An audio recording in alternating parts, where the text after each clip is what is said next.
dari kelas B2 BK 2018 IKIP Siliwangi Cimahi. Nah teman-teman semua, untuk hari ini saya akan melakukan sebuah praktikum konseling bersama seorang konselor saya. Ini adalah salah satu tugas mata kuliah konseling individual. Dosen pengampunya adalah Bapak Ecep Supriyatna MPD. Nah jadi sekarang kita akan melakukan sebuah praktikum konseling individual. Oke. Pertama-tama sebelum kita masuk ke praktikum konselingnya secara langsung, di sini saya akan memperkenalkan terlebih dahulu konselor saya. Namanya siapa, Teh? Oke. Umurnya 17 tahun. Udah 17 tahun. Sekolah di mana? Di Darun Najah 2 Cipining. Darun Najah 2 Cipining di Bogor. Berarti boarding school. Oke, saya akan memperjelas lagi. Jadi ini adalah namanya Mutia Zahra Jiasi, umurnya 17 tahun. Dia bersekolah di Darun Najah 2 Cipining Bogor dan boarding school, jadi anak asrama.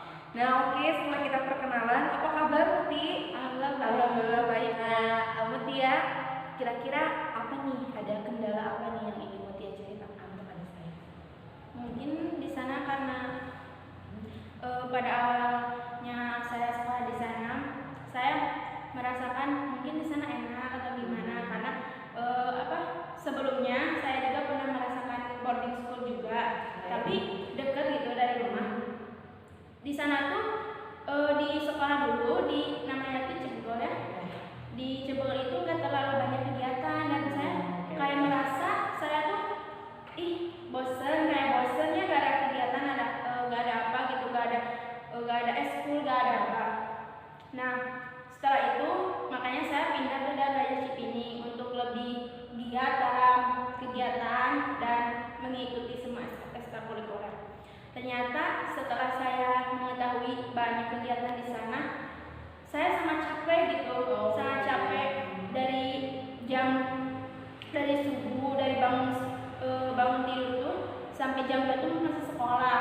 Terus udah itu kita tuh kegiatan terus sampai malam, sampai jam 11. Dan di sana kan ada khusus tahfidz, ada khusus bukan tahfidz kan.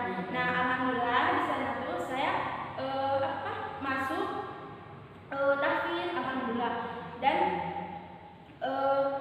kegiatan tahfidz itu berbeda dengan kegiatan santri lainnya.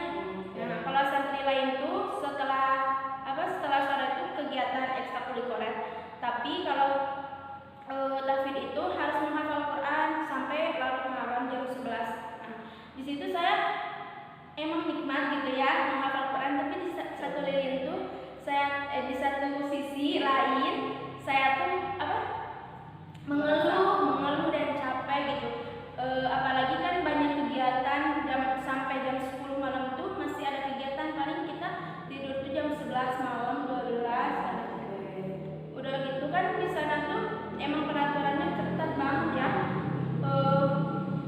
Telat sedikit ke masjid atau ke sekolah itu udah dihukum.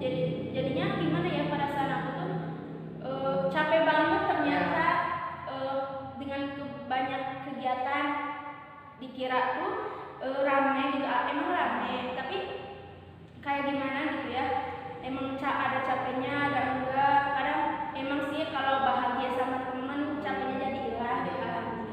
Nah, oke, mungkin dari tadi yang sudah Mutia sampaikan kepada saya bahwa ternyata Mutia itu seakan-akan mengalami shock karena harus adanya penyesuaian terhadap lingkungan yang baru.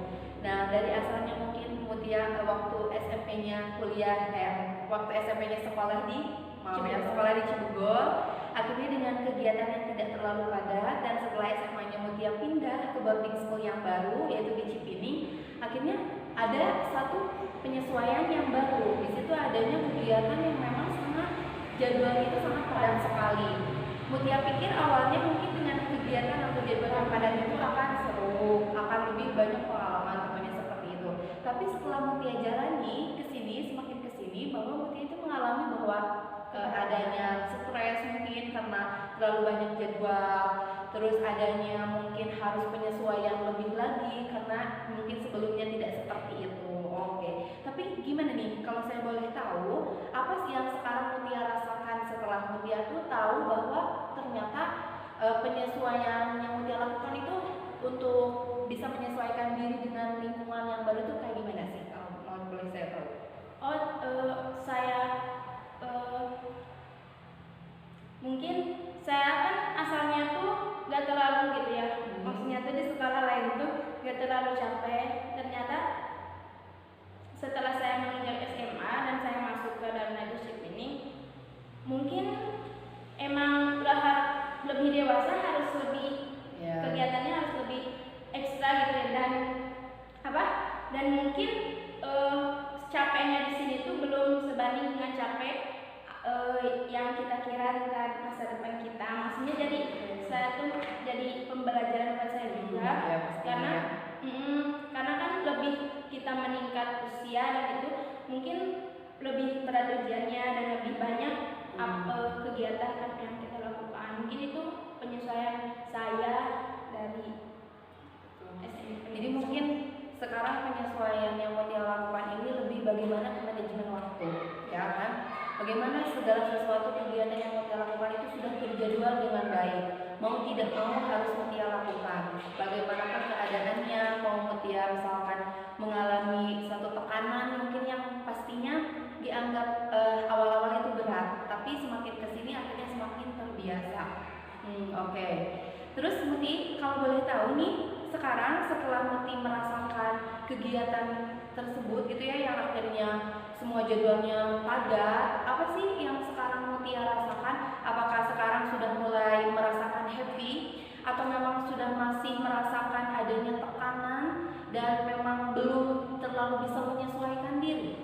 Mungkin karena sudah terbiasa dan sudah menyesuaikan diri terhadap lingkungan begitu, alhamdulillah sekarang saya bisa menyesuaikan.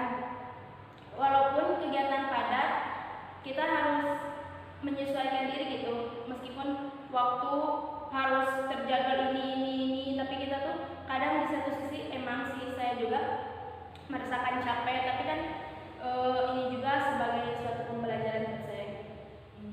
Oke.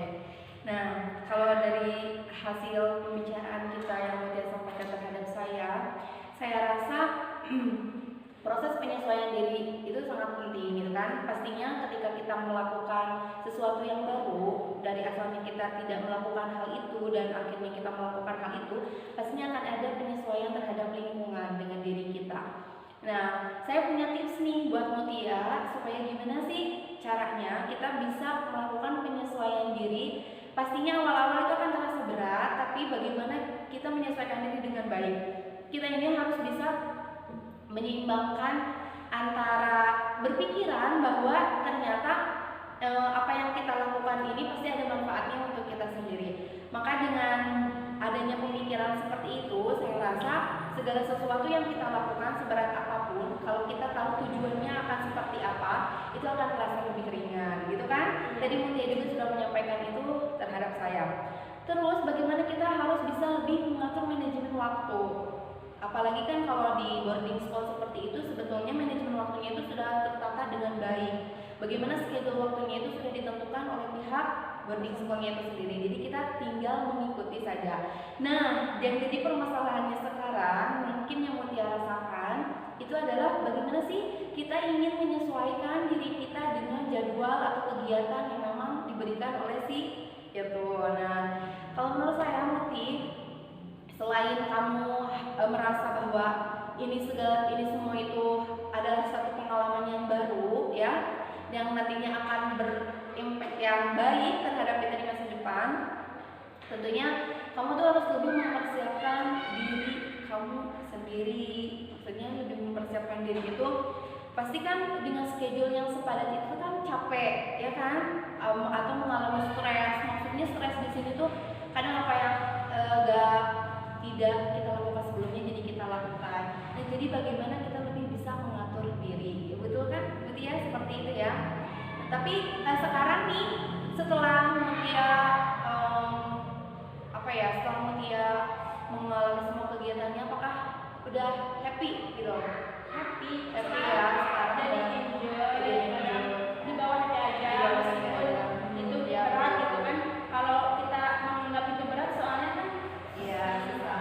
Jadi bagaimana kita juga harus bisa mengatur mindset kita gitu ya, bahwa menganggap ini pasti mudah. stimulus terhadap diri sendiri itu baik, maka itu akan begitu baik ya. Oke, Muti, terima kasih ya. Kalian berdua bisa ada manfaatnya yang orang lain ambil dan juga untuk diri kita sendiri. Oke, terima kasih teman-teman semuanya. Mungkin sekian dari praktikum konseling yang kami lakukan. Semoga apa yang tadi Mutia sharing untuk kita semua itu bisa jadi ada manfaatnya untuk kita semua. Terima kasih banyak. Assalamualaikum